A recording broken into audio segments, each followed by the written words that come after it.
Hello, everybody. Scott Golden here with the NXT review for. Sorry to insult AEW with what's coming next year.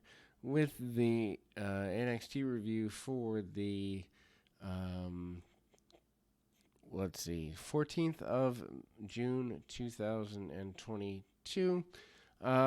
Basic Open, Wade Barrett and Vic Joseph at ringside. Champions and challengers are already in the ring. Creed brothers, Julius and Brutus. Creed defeat Malik Blade and Andros Sanofe to retain the tag team championship. Brutus pins Blade and Creeds easily retain in their first title defense, as one would expect. Mat wrestling early and grappling early, and power moves by the Creeds. Anofe takes a bump over the ropes and lands on the apron. That looks pretty painful and needless for a throwaway match. Match goes through the commercial break. Lariat for Anofe after being thrown around by Brutus. Then Julius turns suplex challengers. Brief rally after Blade hits a flying forearm smash. Blade then looks to run wild but gets cut off. Gets nailed with a rolling power slam by Julius. And then Blade is planted into the mat by Julius, and Brutus delivers sliding lariat. Brutus goes for the cover, and Blade hits a pinfall. Backstage area, Indy Hartwell complains about not having a best friend anymore. She also sees a camaraderie between Roxanne Perez and Cora Jade. Hartwell offers advice for a wily veteran, telling them this place is crazy. Jade and Perez console her, and they agree. They all have a common enemy in Toxic Attraction, and they high-five each other. This is just goofy. Anyway, so vintage deal here. Apollo Crews and returns to NXT, dinner with another patron, and giving the staff a hard time. Crews comes up and is given aid by attacking the patron. Fallon Henry with Josh Briggs and Brooke Jensen defeats Tiffany Stratton.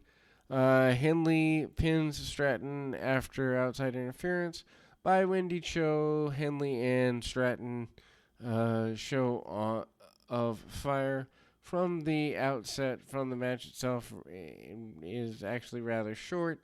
Cho seems to be hopping across the stage and ultimately gets uses a ball and throws confetti in her opponent's face, and Lash Legend cuts a promo on Alba Fire, and Legend runs down her athletic background for a little bit. Wesley defeats Zion Quinn.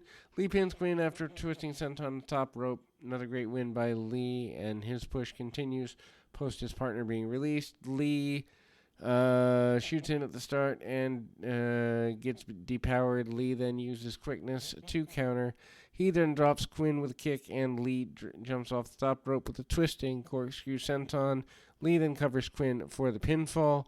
Nathan Frazier talks about his background in a vignette. Decent character development. I'm not sure the character's really going anywhere.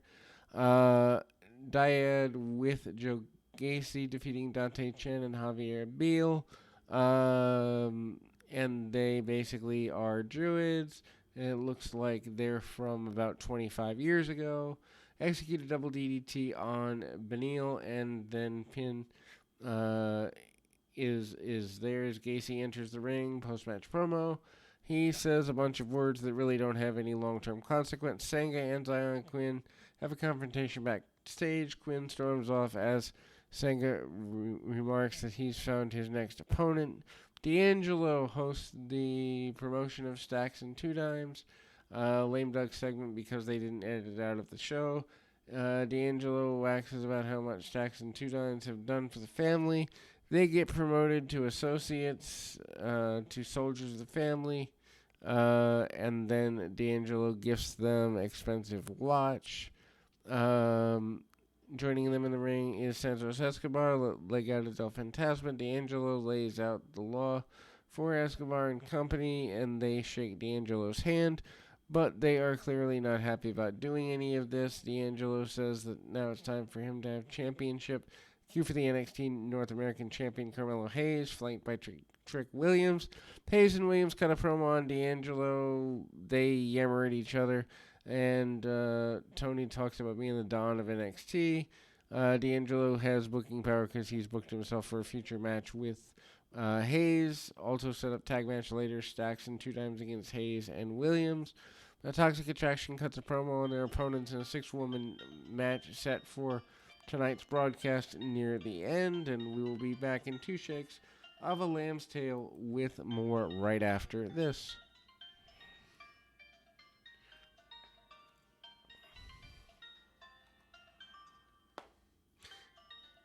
And then we see the continuation of the foray into a bit of a run there.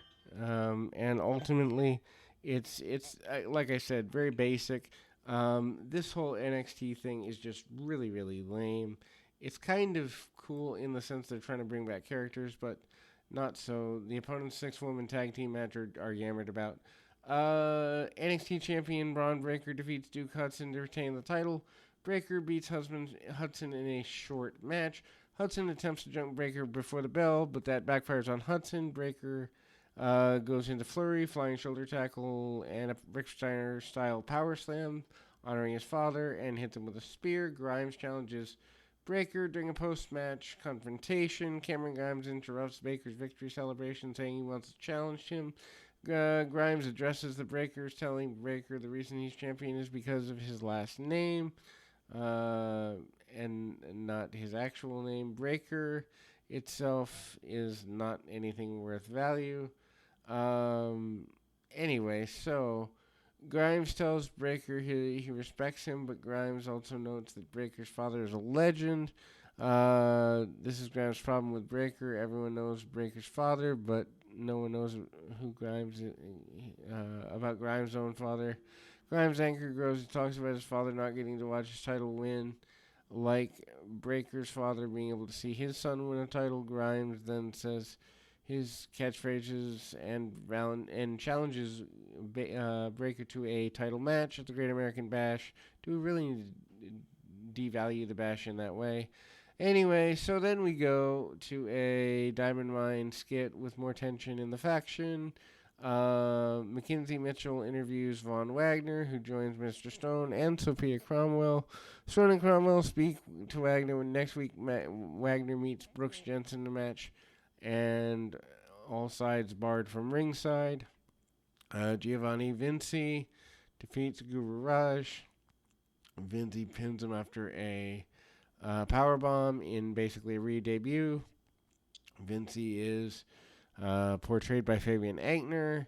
He looks impressive in the ring as usual, but the character remake may not work. For the finish, Vinci executes a last ride and delivers a powerbomb. Vinci scores an easy 3 count. Solo Sikoa challenges Grayson Waller to a match next week. Waller reluctantly agrees to the bout next Tuesday. NXT champion Carmelo Hayes Trick Williams defeats Stax Lorenzo and Tony 2 Times Donovan. Hayes scores a pinfall in the match. He and Williams fight outside interference. Hot tag to Williams, and he cleans house in the ring. Cruz del Toro attempts to interfere by doing a springboard into the ring. Crossbody backfires, and Williams clotheslines del Toro in the ring. Later on commercial break, D'Angelo dresses down Legado del Fantasma as he blames them for the family's loss tonight. Next week on NXT includes Carmelo Hayes defending the North American Championship against Tony D'Angelo, Aba Faye, Last Legends, Grayson Waller, and Solo Sikoa, Von Wagner, and Josh Briggs. Tonight's main event. Finally, this show's been really long. Roxana Perez, Cora Jade, and Indy Hartwell defeat Toxic Attraction, Mandy Rose, Gigi Dolan, JC Jane. Perez pins Dolan to win the match. Baby faces are happy. Heels run away very quickly early into the match, and the heels get cut off going into commercial break. Heels gain control as they come back from the commercial. Heels gain an advantage. A heat on Jade. Toxic Attraction work her over. Hot tags eventually to Perez, and she goes nuts. Rose tries to jump in, but Hartwell levels her with a strike. Hartwell then tosses Rose out of the ring. Hartwell also shoves Jane off the top rope. Rose then pulls Hartwell out of the ring. Hartwell hits a lariat at ringside. Perez then tags Jade. Jade climbs back onto the buckles, goes for a senton, lands on Dolan. Dolan might have been hurt. Jade tags Perez into the match and covers Dolan for the deciding pinfall. Perez might have been going for another move, but quickly they avoided that. These poor women and the men too on this brand are not ready for national television, but WWE doesn't care. They just care about content hours. So what do they care about? People's safety. We'll be back with more right after this.